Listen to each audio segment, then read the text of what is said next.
Hadis pertama saya nggak bacakan sanad, hadis Abu Daud, nomornya tidak usah dibaca, babnya bab Kitabul Mahdi. Diriwayatkan dari sahabat Nabi Jabir ibn Samurah radhiyallahu taala anhu, beliau mengatakan, aku mendengar Nabi sallallahu alaihi wasallam bersabda, la yazalu hadzal din qa'iman hatta yakuna 'alaikum 12 khalifah. Agama ini akan tetap teguh sampai memimpin 12 khalifah, semuanya disepakati oleh umat. 12. Dan 12 ini diperdebatkan apakah nanti turunnya ke Bani Alawiyin, Sayyidina Ali, atau nanti ke Bani Umayyah atau Abbasiyah. Karena pembahasannya panjang, kita skip aja dulu, ya. Nanti debat lagi ulama ahli sejarah yang pro Syiah atau pro ahli sunnah. Nah, kita menghindari itu, Pak, menghindari perdebatan ini sementara karena hadisnya waktunya tidak cukup. Hadis kedua membahas yang sama, sekarang hadis yang ketiga. Ini yang paling penting karena judulnya tentang karakter atau tanda-tanda kedatangan Imam Al-Mahdi. Apa arti Al-Mahdi? Apa arti Al-Mahdi? Ada Hadi, ada Al-Mahdi. Apa artinya? Hadi yang maha memberi hidayah, petunjuk. Al-Mahdi yang diberi hidayah. Lalu ada yang bersama beliau namanya Al-Mahdiyin. Al-Mahdiyin ini mulai dari awal Nabi Muhammad SAW berjuang sampai akhir zaman ada Al-Mahdiyin. Mereka lah yang mempersiapkan kemunculan Al-Mahdi, mempersiapkan tentara Al-Mahdi. Dan kalau umur panjang nanti mereka berlanjut, kalau tidak maka berganti, mereka wafat berganti. Maka saya terhibur sedikitlah dengan hadis ini. Kita sedih, Pak, ulama kiai kita, habaib kita di luar negeri, di dalam negeri banyak yang meninggal. Terhiburnya gimana? Allah tidak akan pernah membiarkan bumi kosong dari kekasih-kekasihnya. Karena kalau nggak ada lagi kekasih Allah, kiamat bumi. Al-Mahdi belum muncul, Dajjal belum muncul, Ya'juj Ma'juj belum muncul. Ini kalau tidak faham hadis ini dengan baik, kacau. Dikira Ya'juj dulu, enggak, Dajjal dulu baru, Ma'juj nanti belakangan. Dikira terbit matahari dulu, enggak, nanti itu, ya, nanti itu semua. Baik, dari Abdullah ibn Mas'ud radhiyallahu taala anhu, dari Nabi SAW. Nah, ini hiburan juga buat kita, biar nggak galau-galau amat, Pak. Tiap hari dengerin innalillahi wa inna ilaihi rajiun. Nggak tahu malam ini, mungkin besok ada yang diambil Allah, kita nggak tahu. Jangan takut, Pak. Kalaupun diambil, minta, ya Allah, kalau engkau ambil tolong husnul khatimah, ya. Kalau tidak engkau ambil, tolong hidupkan kami, mempersiapkan diri kami untuk bertemu engkau. Jadi nggak ada takut orang beriman itu. Ustadz, anak istri saya gimana? Lah, tenang aja, ya. Nabi Isa nggak ada bapaknya, hidup. Ya, ada nggak bapaknya? Hidup.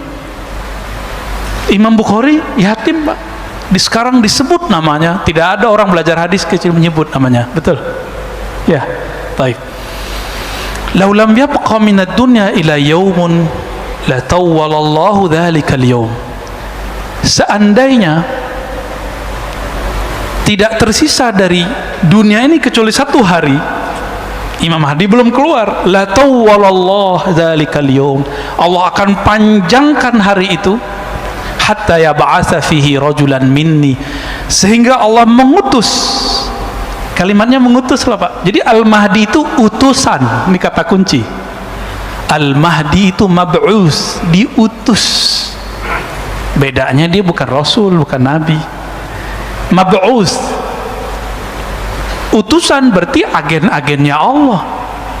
Rajulan minni, keturunanku, seseorang dari keturunanku.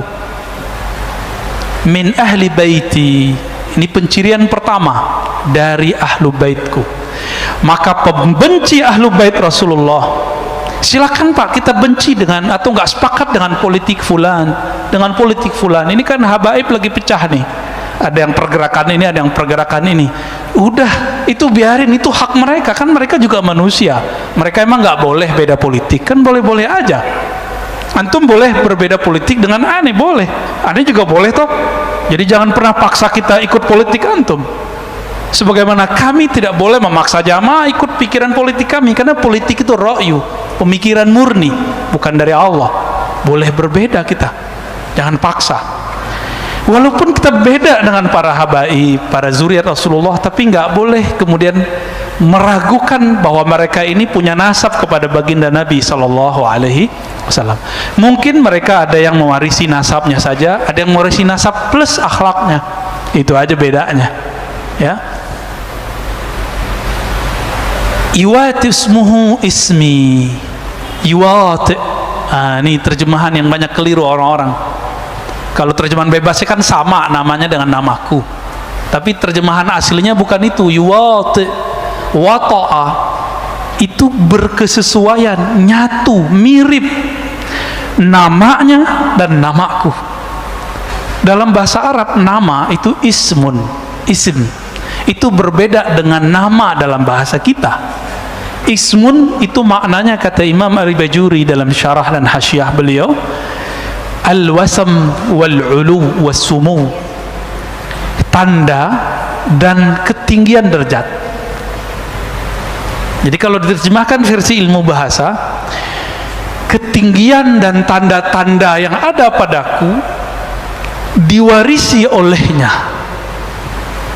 Itu Nabi itu di bedah dadanya waktu sadar atau lagi mimpi? Sadar. Imam Mahdi waktu mudanya, kecilnya sudah dibedah dadanya, lagi sadar, bukan mimpi. Oke? Berarti dia tahu nggak dia Mahdi? Dia tahu, tapi Allah buat orang tidak sadar, karena nggak mungkin Imam Mahdi atau yang akan menjadi Mahdi itu seorang yang ember, bisa dibunuh Pak nanti. Seperti Buhairah mengatakan, hei Abu Talib, jika engkau bawa ini anak ini nabi, jika ketahuan bahwa dia seorang nabi, padahal nggak ada ember. Abu Talib nggak ember. Seorang Muhammad bin Abdullah muda nggak ember, nggak pernah ngaku saya nabi. Tapi orang-orang ahlul kitab yang ngerti kitab, kalau sekarang ya ulama lah yang jago-jago baca kitab, yang aneh-aneh, yang unik-unik, itu akan mengenal dengan keilmuan mereka, itulah Al-Mahdi. Jadi nggak mungkin di luar jalur ulama yang mengerti hadis, ulama yang mengerti ilmu akidah, dia pakarnya ilmu umum, nggak mungkin mengerti ilmu ini. Backgroundnya bukan ilmu agama, bukan orang yang mengerti hadis-hadis ini, cuma mengerti lewat terjemahan. Bagaimana mungkin dia mengerti bahwa sosok yang dia katakan Mahdi itu Mahdi? Buhairah dia hafal Pak Bible, Perjanjian Lama, Perjanjian Baru, maka dia tahu pencirian Al-Mahdi. Kenapa? Yesus alias Nabi Isa, apa katanya? Inni mubasyirun birrasulin ya'ti min ba'di ismuhu Ahmad, surat Shaf. Aku dapat tugas dari Allah untuk mengabarkan kepada kalian kemunculan seorang rasul namanya Ahmad. Tugas itu tugas Nabi Isa. Maka selesai tugasnya, umur 33 diangkat. Nanti ada tugas baru lagi, ya, nanti di akhir zaman. Ini gak lama lagi Pak. Kenapa kita bilang gak lama? Karena hadis berikutnya mengatakan apa? Si Al-Mahdi yang namanya, isimnya, tanda-tanda dan ketinggian derajatnya mewarisi dari ketinggian derajat dan tanda-tandaku, sama denganku, sama dengan ayahandaku. Jadi ini bukan nama KTP, bukan nama paspor, ya. Jadi jangan terjebak pada pencirian nama yang zahir, ciri fisik yang zahir. Fisik yang zahir, nama yang zahir itu setelah islah. Apa arti islah? Allah benerin itu. Jadi Al-Mahdi itu sekarang belum diislah Pak, belum diislah, belum dibenerin fisiknya. Jadi enggak, kalau antum jidatnya lumayan ya, coba buka jidatnya dikit, wah dia bisa jadi calon nih. Calon Mahdi Pak. Ntar beneran lagi, jangan halu ya Pak Ustadz, saya jidatnya lebar, hidung saya mancung, Ini kan cincin Mahdi. Kalau begitu berapa banyak habaib, profesor dari dulu jidatnya lebar, hidungnya mancung, irung mancung, kata orang Sunda ya. Gimana? Enggak, itu pencirian zahir. Di sini ada, nanti di belakang setelah diislah. Kekeliruan orang-orang hari ini mencari Al-Mahdi pencirian yang zahir. Kalau begitu Muhammad bin Abdullah berapa orang punya nama begitu? Nama Nabi ada 313 yang kita bisa akses. 313 loh Pak. Bukan hanya Ahmad, Muhammad, Mahmud. Ada Aqib, ada Mahi, ada Khatim, ada Fatih. Tadi dikira Khalifah Sultan Muhammad Khan alias Muhammad Al-Fatih. Enggak, bukan beliau, kan bukan zuriat Nabi beliau.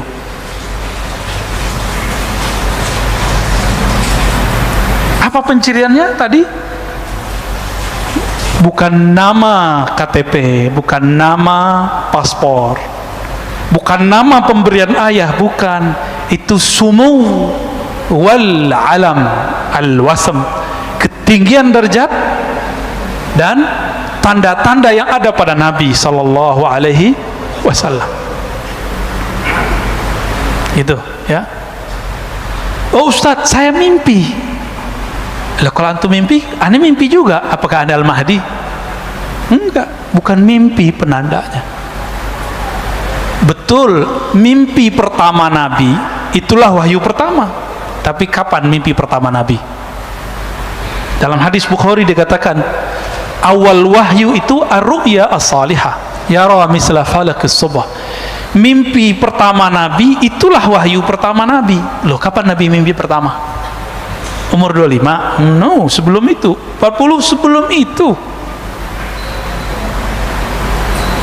Jadi Nabi itu suka menyendiri sejak kapan Pak? Sejak menikah atau sebelum menikah? Sebelum menikah udah suka menyendiri. Tapi ru'ya itu bukan hanya mimpi, tapi bisa visualisasi. Beliau melihat di alam sadar dan bawah sadarnya. Ini yang bisa menjelaskan orang-orang psikolog dan ahli neurologi, bahwa ada sadar, alam bawah sadar, ada supranatural, ada supernatural. Supernatural inilah alam hakiki di dalam diri kita, yang dulu disebutkan oleh Nabi, ar-ru'ya juz'un minan nubuwah, mimpi yang begitu yang dari Nabi, warisan kenabian. Jadi nggak semua mimpi. Coba bayangkan, mimpi ketemu Allah aja bisa halu Pak. Ada nggak mimpi? Sidi Syekh Abdul Qadir Jilani, Kutub Rabbani, Syekh Abdul Qadir itu dalam keadaan jaga ketemu Allah, tapi dia tahu karena dia punya ilmunya. Imam Syekh Abdul Qadir Jilani ini akidahnya kuat, syariatnya mantap, maka dia tes yang aku Tuhan nih. Jadi Tuhan bisa dites Pak. Berani nggak ngetes Tuhan? Nabi Ibrahim berani. Ya Rob, boleh dong buktiin kalau engkau Tuhan. Beliau sudah tahu itu Allah. Gimana caranya? Ya gimana cara menghidupkan sesuatu yang mati? Apa kata Allah? Awalam tu'min, kamu nggak percaya? Ya Rob, aku percaya, tapi biar hati itu tenang. Liyutma'inna qalbi, supaya hatiku tenang. Itu boleh dites begitu Bu. Ada ilmunya, ilmu akidah. Maka Nabi Ibrahim itu disebut ummah, Abu Tauhid, bapak tauhid. Hanya ilmu tauhid yang bisa ngecek ini Mahdi asli atau Mahdi palsu. Mau dia mimpi ketemu Allah, mimpi ketemu ini, ternyata hanya satu yang tidak salah halu, mimpi ketemu baginda Rasulullah SAW. Di sebanyak wali-wali di dunia yang mimpi ketemu Nabi, terus di antara mereka siapa yang wali? Siapa yang Mahdi? Kan bisa aja diklaim Pak salah satunya Mahdi. Nah, maka nggak cukup tanda-tanda itu, harus ada yang kedua. Ism maknanya sumu, ketinggian ilmu, ilmunya sangat tinggi.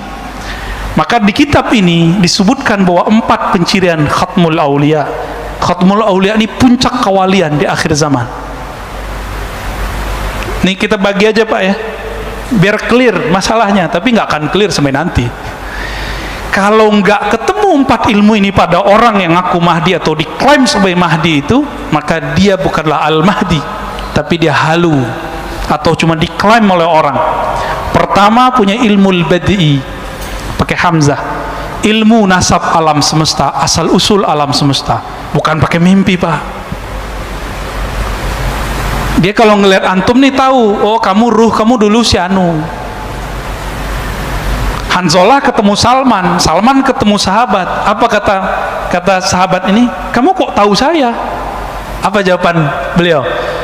Arafat ruhi ruhak, ruhku sudah kenal engkau sebelum ketemu di sini. Makanya ada namanya Habib Mahdi di Paru. Udah meninggal Pak, Allah yarham, ya. Luar biasa waliullah. Beliau belajar ke Mekah, itu ketemu seorang syekh, langsung disebutkan nasabnya.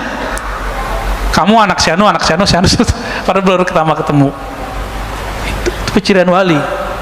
Ini baru satu, berarti dia wali nih, wali yang tinggi, ulu, sumu, punya kualitas yang tinggi.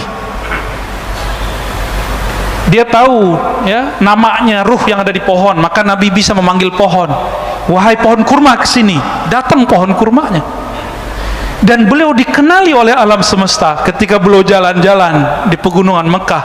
Itu pohon-pohon, batu-batunya apa? Assalamualaikum ya Rasulullah. Itu belum dimasyhurkan, Pak. Jadi an-nabi ya'rif bi annahu nabi qabla al-ba'thi. Nabi itu tahu bahwa dia nabi sebelum dia dimasyhurkan oleh Allah. Al-Mahdi juga tahu. Enggak tebak-tebakan, Pak. Ini keselamatan dunia, enggak main tebak-tebakan kita, apalagi cocok logi. Maka kita ketat sekali untuk masalah ini. Buka kitab hadisnya, kita cari penjelasan ulamanya. Enggak mau kita main-main dalam bab ini. Masa pakai WA doang ketahuan Imam Mahdi kan? Masa pakai mimpi doang ketahuan Imam Mahdi? No. Enggak ada cerita. Harus detail, Pak, harus detail. Orang milih presiden, gubernur, wali kota, bahkan milih takmir masjid aja harus hati-hati. Bener gak? Selamat pensiun Pak Bambang. Kok nyambungnya ke sono ya? Harus ada pencirian ilmu ini. Ini baru ilmu pertama, Pak. Saya belum bacakan ilmu kedua, ketiga, keempat ya. Bisa mundur semua yang aku Imam Mahdi sekarang. Dia tahu nggak dia dulu siapa? Karena Allah mengatakan alastu bi rabbikum, hei aku dulu adalah apa, alastu bi rabbikum, bukankah aku Rabbmu? Maka para arwah menjawab, bala syahidna ya Rabb, benar kami menyaksikan engkau. Dulu antum di mana tuh? Namanya siapa? Makomnya apa? Kalau tahu bisa jadi Imam Mahdi, bisa jadi pengikut Imam Mahdi. Belum tentu dia Imam Mahdi. Jadi antum tahu aja belum disebut Imam Mahdi. Itulah ilmu yang disembunyikan Nabi di kolbunya. Maka beliau ngomong, kuntu nabiyyan wa adam munjadilun baina ma'in wa tin. Hadis Imam Al-Hakim disahihkan oleh beliau. Aku ini sudah nabi dulu. Kalian belum ada, Nabi Adam juga belum ada. Itu nabi di alam mana itu, Pak? Nah, ini yang disebut alam azaliyah atau alam ruh. Apa ulama kita beda pendapat mengenai nama alam ini. Karena kalau ahli akidah azali nggak disebut alam, tapi kalau versi ilmu hakikat itu disebut alam. Ya, karena alam itu kullu ma siwallah, segala sesuatu selain Allah. Gimana Pak? Tegang Pak Bambang. Lalu ada pencirian berikut ketika muncul Al-Mahdi. Jadi kapan Al-Mahdi muncul? Al-Mahdi itu penciriannya yamla'ul arda qista, akan memenuhi bumi dengan keadilan. Wa adla, ya sama artinya, kama muliat zulman wa jawra, sebagaimana sebelum dia dibangkitkan oleh Allah, diislah oleh Allah, ditampilkan oleh Allah. Allah yang nampilin, Pak, bukan orang, bukan jamaahnya. Allah yang tunjuk, ente Mahdi. Itulah yang disebut ala minhajin nubuwah. Gak bisa lewat antum 1 miliar bilang ini Mahdi, gak bisa. Antum mimpi semua mengatakan dia Mahdi, gak bisa. Allah yang ngasih unjuk nanti. Ketika bumi telah dipenuhi oleh zulman, kezaliman, jawro. Ini bukan negara loh Pak, dunia, bumi. Apalagi Bapak hitung orang main vaksin, ya enggak? Udah jelas kita susah. Main dana pandemi, Masya Allah. Udah jelas begini masih korupsi itu pemimpin daerah itu, kurang ajar dia tuh. Ya. Untuk dia masih mengira vaksin itu segala-galanya bisa menyelesaikan masalah, nanti dia bisa kampanye lagi.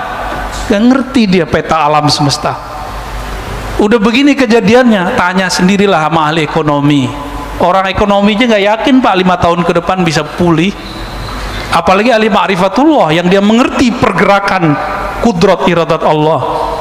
Mereka ngerti ujung ini nggak ada ujungnya. Ujungnya cuma Dajjal keluar 40 hari, Al-Mahdi bersama Isa membunuh Dajjal. Udah selesai masalah. Baru muncul daulah ala minhajin nubuwah, negeri kemah ripah loh jenawi kata orang Jawa itu, ya.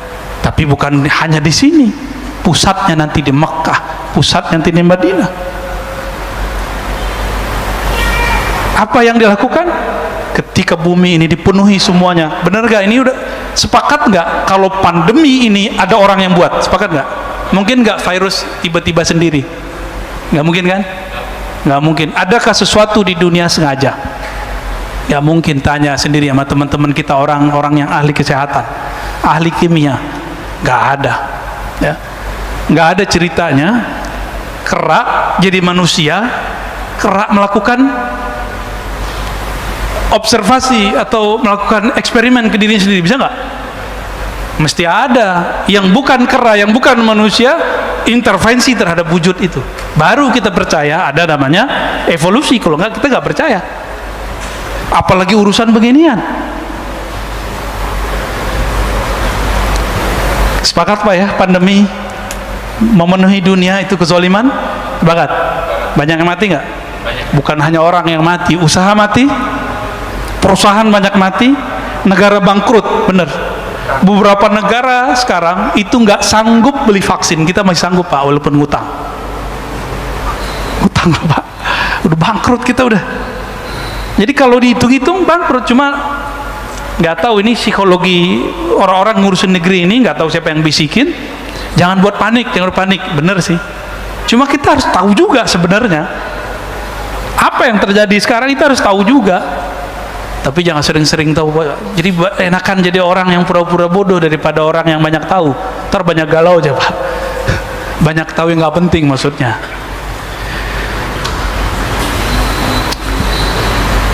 La tazhab la tanqadid dunya hatta yamlikal Arab rajulun min ahli baiti. Tidaklah hancur dunia sampai ada seseorang sosok dari keturunanku, bangsa Arab, keturunan Arab.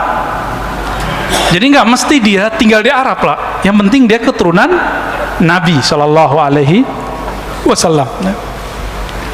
Yuwati usmuhu ismi. Nah ini yang paling sahih. Jadi yang sama itu nama pencirian dia dan ilmunya, nggak mesti nama bapaknya. Jadi hadis yang mengatakan sama mirip namanya dan nama ayahnya itu kurang kuat. Yang kuat adalah menurut penelitian saya itu yang sama persis berkesesuaian antara namanya dan nama Nabi Muhammad Sallallahu Alaihi Wasallam. Nah, di hadis berikutnya diulang lagi sama ya, hadis nomor 4-nya. Seandainya tidak tersisa di bumi ini kecuali 1 hari, Allah akan panjangkan, lalu Allah utus rajulan min ahli baiti, dari ahlu baitku.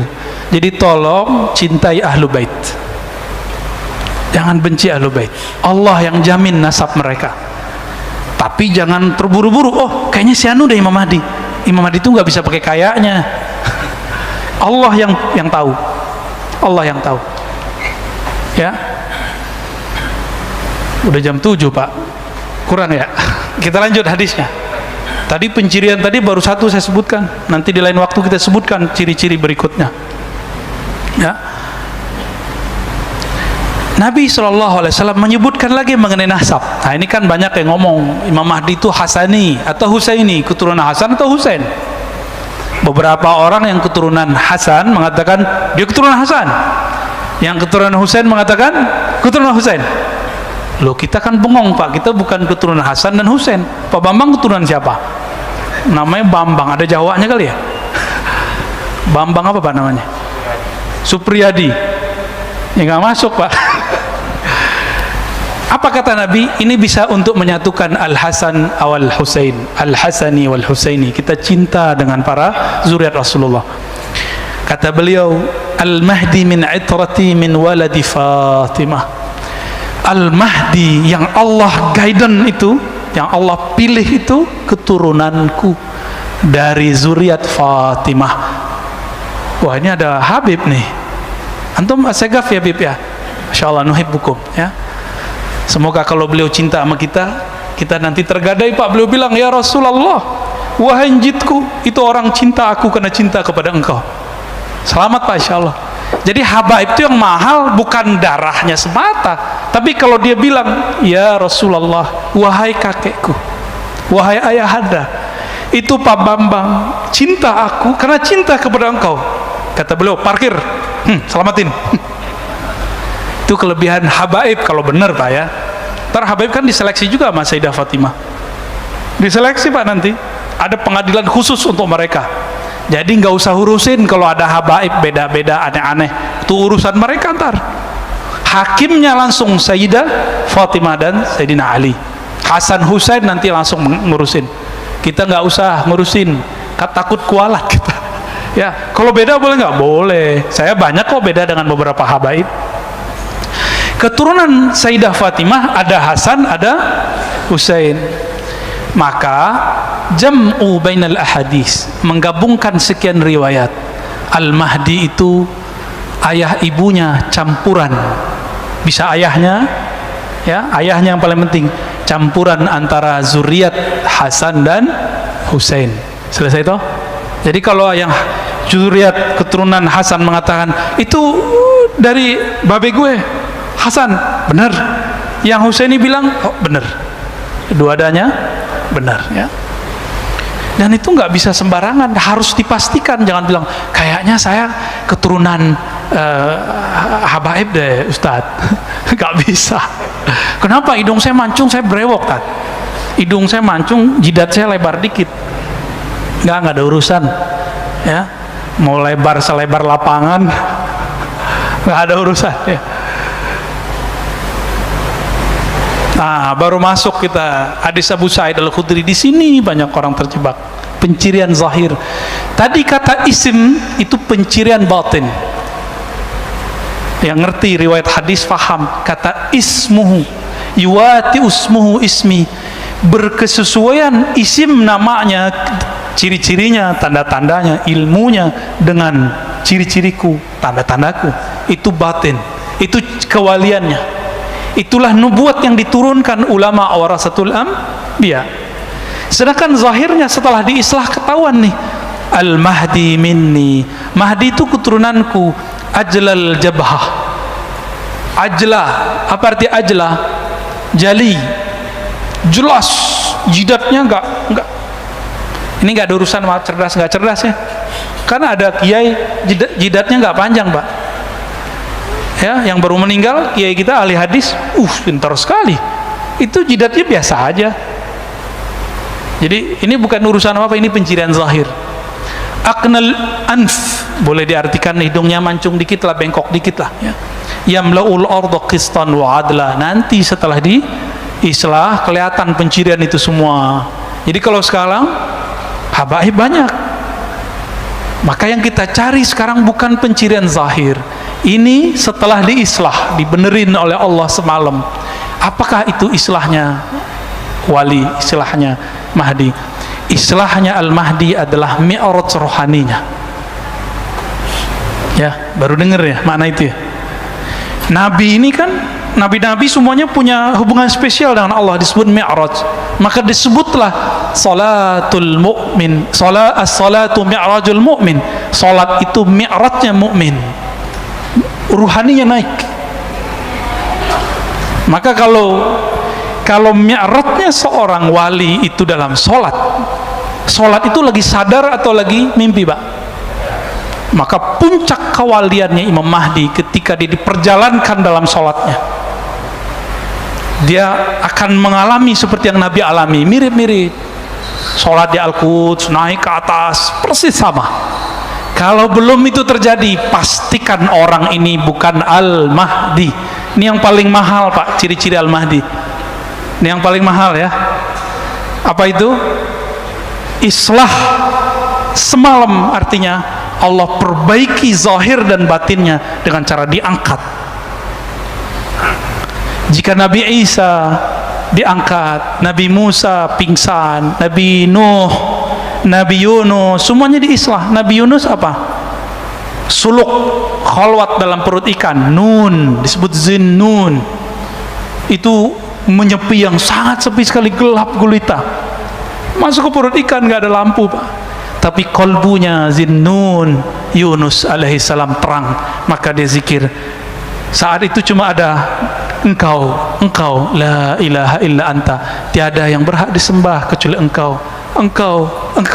Itulah zikirnya beliau.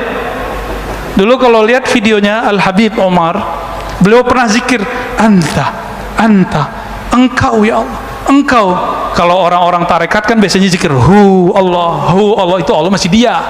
Habib Umar sudah sampai di makom Yunusiyah. Atau apa itu makom Yunusiyah?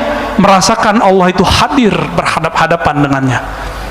Tidak mungkin ini orang gak banyak percaya. Gak apa-apa, Pak. Bab tentang ini akan banyak orang meragukannya, tapi inilah yang sampai kepada kita bahwa Al-Mahdi diislah semalam, itu maknanya di-mi'rajkan semalam. Jadi kalau belum di-mi'rajkan, dan itu zahir dan batin, bukan hanya mimpi. Kalau mimpi kalahlah sama Abu Yazid. Abu Yazid mengatakan aku mi'raj sehari semalam 70 kali. Biasa itu, Pak. Maka kalau ada orang mimpi ketemu Allah, ketemu Rasulullah, itu biasa, itu wali aja ya. Kalau disampai ke akhir zaman dan dia dijaga jalannya oleh Allah, mungkin dia jadi tentara Al-Mahdi. Jangan tinggi-tinggi kita menilainya ya. Allahumma sholli ala Muhammad. Masih ada 2 menit. Saya khawatir orang sini sangat menghargai waktu ya. Pernah kita panjangin, diprotes, Pak. Ustadz udah azan. Ya, kalau kita tersinggung kan gawat, ngambek tarane. Ya, insya Allah nggak tersinggung kok, Pak ya. Nanti di pertemuan berikut kita akan bahas tentang sebelum kemunculan itu akan terjadi kematian khalifah. Apa makna kematian khalifah itu? Ya, insya Allah next di liqa yang berikut akan kita bahas tentang itu. Ya. Hadis ini walaupun cuma 9 atau 10, tapi saya ya nggak cukup, Pak. Kita buat daurah ini dalam bahasa Arab di Pekanbaru itu 2 jam full saya jelasin dalam bahasa Arab, dan saya bilang ini masih ada makna yang lainnya. Yang tadi aja saya nggak sebutin semua ya, tentang nama itu kita nggak buka semua. Insya Allah kalau tambah dekat waktunya, tambah dekat kita akan buka insya Allah. Harapannya semoga kita masuk ke barisan pejuangnya, amin. Jangan GR dulu ya. Jangan GR, biasa aja, Pak. Maka tolong jangan terlalu percaya dengan konspirasi yang hoax. Tolong ya, ini ada makar di dunia ini, tapi ingat Allah lebih kuat makar. Udah ingat itu aja. Maka gak usah panik-panik amat sehingga gampang percaya dengan hoax. Kita ikutin aja jalan main. Mereka mau gini ya kita ikutin, mau vaksin ya, ntar nggak makan anaknya ya, karena nggak vaksin nggak kerja. Udah vaksin aja nggak apa-apa, kita ikutin, kan tubuh fisik aja. Sayyidina Ali ditusuk, nggak masalah bagi dia. Cuma tubuh fisik kok, nggak usah khawatir, Pak, nggak akan jadi zombie. Tapi saya belum vaksin, Pak. Lagi nyari yang cocok. Karena vaksin yang A, kebanyakan kawan kita divaksin mati lah, horor juga kita. Walaupun kita tahu yang mematikan hanya Allah, tapi ya secara zahir ya pikiran kita masih mencari-cari. Nanti kalau ada yang bagus kabarin saya, Pak ya. Langsung kita sekeluarga mau vaksin insya Allah. Kita ikutin mainnya, nggak apa-apa.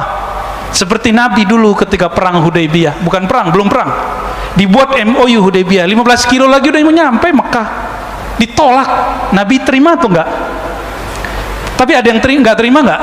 Ada. Makanya wajar kalau sekarang vaksin nggak ada yang terima, wajar lah. Ini analog walaupun jauh tapi bisa dipakai ya. Jadi ngalah aja, Pak, sekarang kita. Mereka mau apa? Mau 1000 kali vaksin, ayo dengan bismillah kita ambil. insya Allah tidak akan berefek buruk. Kalaupun wafat, wafat syahid. Karena orang yang kena pandemi ridho, syaratnya satu, ridho, rela dengan ketentuan Allah ini, dia mati syahid. Maka yang sudah ada keluarganya kena, nggak usah sedih-sedih amat. Dia beruntung Pak, dia meninggal saat ini, dia mati syahid. Coba antum nanti barisnya cuma dua, tentara Dajjal, tentara Al-Mahdi, nggak ada lainnya. Tentara Al-Mahdi sedikit. Apa kata Nabi? Nanti 73 golongan, cuma satu al-jamaah.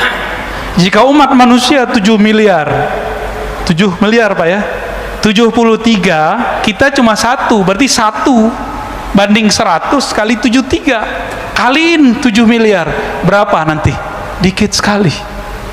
Jadi kita nggak usah obsesi juga banyak-banyak jamaah. Nanti kalau banyak-banyak jamaah ujung-ujungnya ngumpulin fulus, ya. Kalau udah ngumpulin fulus, nanti muncul orang-orang jahat memanfaatkan keadaan. Kita kan udah lihat, ya. Ustadz-ustadz kita yang populer dengan zikir dikerjain sama orang-orang yang pura-pura ini, dajjal-dajjal teri ini Pak, pura-pura jadi orang soleh, buat proyek, hilang, ya, bingung ustadznya, karena ustadznya belum tentu wali juga kan. Kalau dia wali kan bisa nangani dia, minimal orangnya hancur Pak langsung, karena menyakiti wali adalah kehancuran awal bagi alam semesta. Mana ada li waliyan faqad azantuhu bil ard, menyakiti kekasihku. Coba nih, Pak Bambang punya kekasih, masih muda loh Pak ya, disenggol orang, dicolek oleh preman, nggak lihat-lihat, langsung keluar tuh. Pak Bambang yang tadi penakut itu jadi Bambang yang pemberani. Anak kita dicolek orang, kita habisin Pak, kalau perlu kita bayar orang. Allah nggak akan sia-siakan. Tapi sabar-sabar dikit, jangan tergesa-gesa, jangan panik. Walaupun suara saya tinggi, tolong emosinya jangan tinggi ya. Wassallallahu ala Muhammad. Habis ini ada pertanyaan, habis azan ada satu ya. Baik, sorban antum sorban tentara ini ya. Tentara apa nih nggak tahu. Nanti Pak, karena 73 umat Nabi Muhammad, satu bagian dari gerakan yang benar, al-haq ta'ifah, berarti 72 umat Nabi juga nggak? Maka pakaiannya tentara Dajjal nanti persis seperti pakaian tentara Al-Mahdi, sama-sama bersorban, sama-sama berkopiah, baju-baju orang soleh. Maka nggak mungkin kita bergerak cuma dengan penciran zahir. Silakan pakai pakaian yang indah, tapi pelajari pakaian yang batinnya. Insya Allah kita tambah cepat menemukannya, ya. Amin ya rabbal alamin. Jadi kalau kita di luar sana kita bahas sunnah bid'ah, sudah itu di luar itu Pak ya, itu wajar, saya lagi jagain beberapa orang. Tapi kalau ini tolong dilupakan bab itu. Maka kita nggak ada kebencian dengan kelompok apa aja di sini. Kita cuma mengingatkan hadis-hadis ini. Bukankah semua kelompok mempercayai hadis ini? Hadis ini sahih hasan, yang dhaifnya sudah naik kepada hasan. Tafadhal muazin.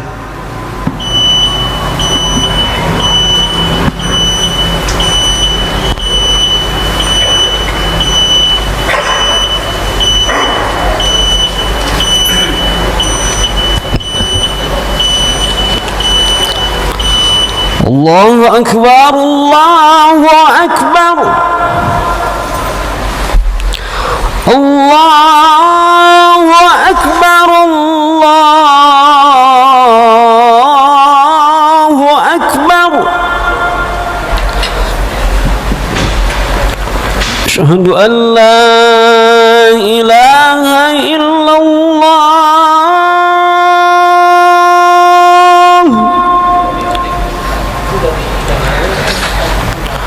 Asyhadu an la ilaha illallah.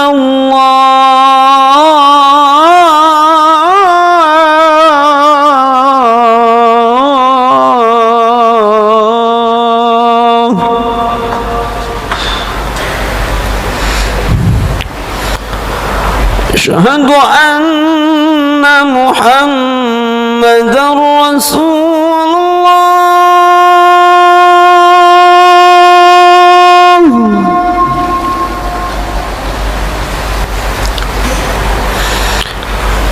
Asyhadu anna Muhammadar Rasulullah.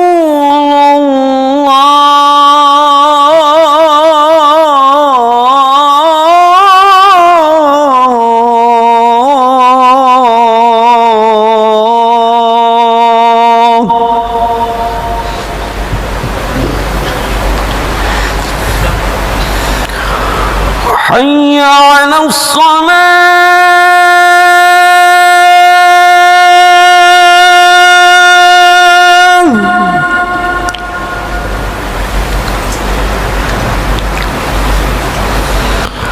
حي على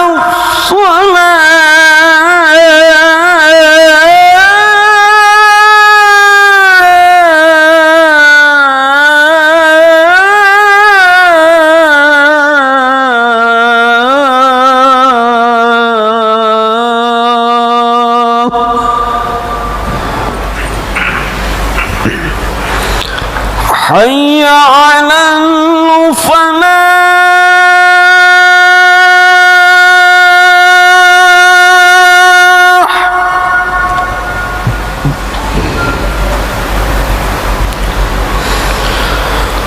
حي على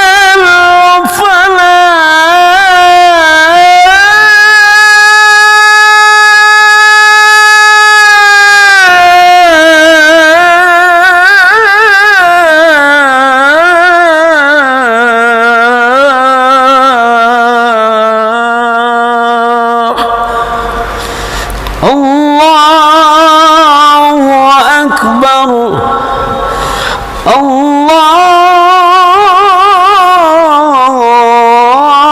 الله أكبر لا إله إلا الله.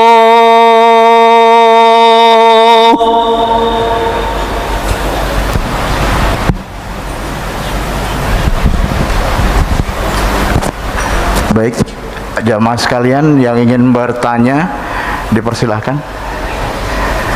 Kita buka 2 pertanyaan.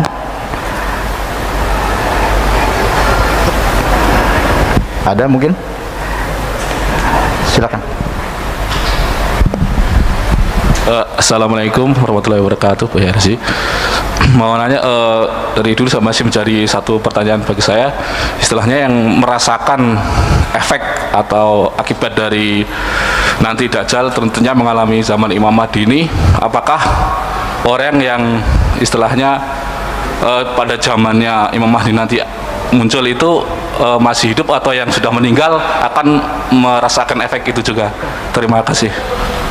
Waduh, pertanyaannya berat. Orang hidup sama yang wafat bisa merasakan nggak gitu ya? Antum pengen wafat duluan?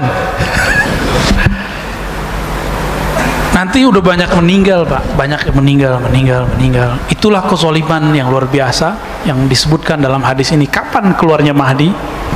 Kalau sudah kasratul haraj. Wa qila mal haraj ya Rasulullah. Apa itu haraj? Haraj yakni al-qatl, banyak orang yang mati, terbunuh, baik dengan cara pembunuhan langsung ataupun lewat vaksin. Ini pembunuhan nggak, Pak? Oh bukan, Pak, hati-hati, Pak. virus ini yang paling jelas. Dan ternyata kan ilmuwan sebelumnya, beberapa tahun sebelumnya sudah kasih prediksi, nggak tahu dia ikut serta apa enggak, kita nggak ngerti ya, bahwa nanti untuk menghancurkan suatu negara nggak perlu pakai nuklir, cukup pakai benda kecil ini. Dia kan ngomong gitu kan dulu. Oh, canggih juga. Apa maling teriak maling? Kita nggak tahu ya. Apakah orang yang hidup dan mati? Tentu orang yang hidup, yang bertahan hidupnya, nggak mati karena COVID, Pak. Karena COVID itu berjilid-jilid, versi WHO tuh, bukan versi saya loh ya. COVID ini berjilid-jilid, Pak. Ini udah jilid berapa? Gelombang keberapa? Ini kan daerah tropis, subtropis sampai ke India udah. Eropa kan belum. Eropa mau masuk winter, menghantui itu, Pak. Betul-betul menghantui. Eropa atau wilayah selatan, bolak-balik aja ntar, bolak-balik, guncang semuanya. Kita walaupun jumlahnya tinggi di dunia, ya wajar negara kita gede, ya kan? Tapi kita termasuk paling santai loh, Pak, paling santuy di dunia. Sampai sekarang belum lockdown kan? Ya, katanya masuk mall mau harus pakai PCR ya. Ya salam, hancur Pak ekonomi ntar. Ya. Pondasi alam suatu negara, nih coba lihat, pondasi satu negara Kalau orang ekonom bilangnya apa? Ekonomi. Kalau orang militer bilangnya apa? Keamanan. Kalau ulama bilangnya apa? Ilmu. Ya kan? Yes. Berarti ini pondasi semua. Ada yang lain tinggal dimasukin. Dan yang paling ribet itu ekonomi, Pak. Orang bisa tahan karena virus, karena banjir, tapi nggak tahan kalau lapar. Lapar itu ujung-ujungnya duit tuh, fulus.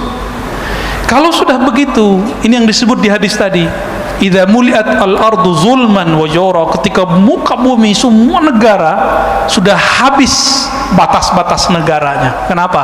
Karena orang sudah nggak mau hormati lagi pemimpinnya di mana aja. Kenapa orang mikirin makan sendiri, Pak? Apalagi ntar kiamat. Kan banyak orang ngancam-ngancam kita, tar saya bersaksi di akhirat bahwa ente ini orang sesat. Boro-boro di akhirat, nanti aja nggak sanggup, Pak, kita mikirin orang. Nanti urusannya sendiri-sendiri, kecuali antum bagian dari gerakan Al-Mahdi. Mungkin diselamatkan Allah. Saya juga, kita semua. Kalau kita cuma ngurus diri sendiri, udah soleh-soleh sendirian, sholat banyak-banyak, nggak bisa.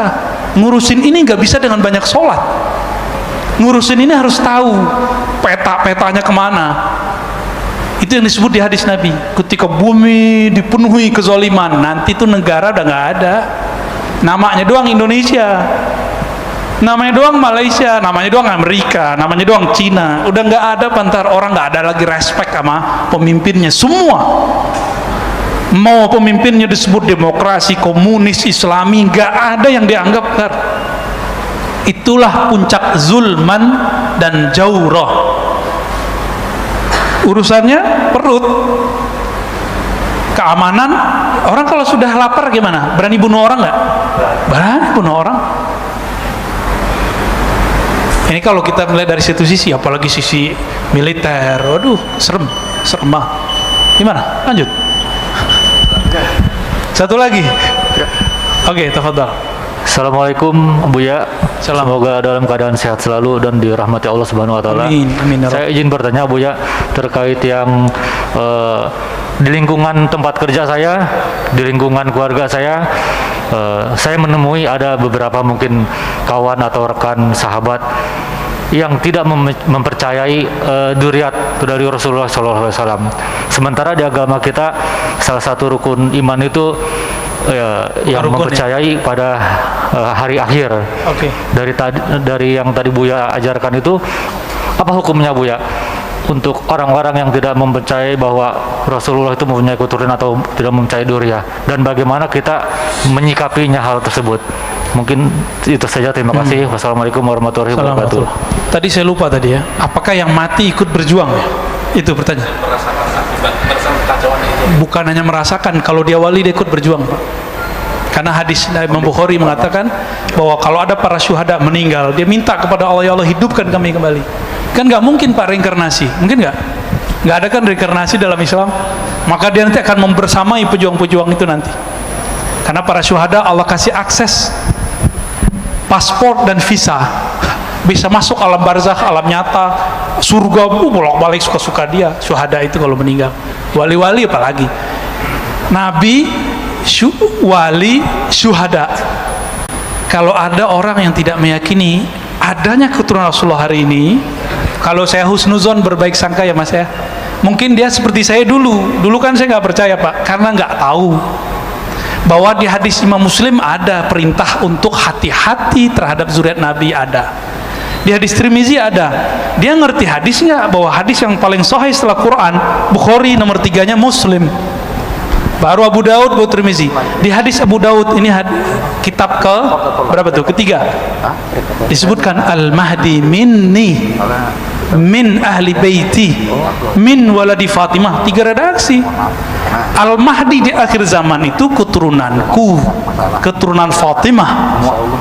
Kalau Nabi ngomong begini, ini jaminan nggak kalau ahlu bait zuriat Nabi hidup sampai akhir zaman? Ya, kalau babeh ente nggak tahu nasab ente, jangan salahin babehnya Nabi Muhammad, orang keturunannya Nabi Muhammad. Ya, kalau saya sendiri ke atas cuma tahu 4, Pak, nasabnya. Harta Syekh Amar Khatib Al-Minangkabawi cerita, saya cuma tahu 4 nasab ke atas. Itu selevel Syekh Amar Khatib, ulama kita yang pernah jadi imam di Masjidil Haram. Inilah cara Allah menjaga para zuriat Nabi. Maka carilah sekarang zuriat Nabi. Tanya nih Habib Segaf nih. Beliau punya nasabnya Pak kata sampai ke Nabi Adam punya. Antum nggak percaya datang ke rumahnya. Hanya zuriat Nabi yang dijaga. Nggak ada yang lain. Ntar jangan cium tangan ya. Pandemi Pak. Baik, saya rasa cukup.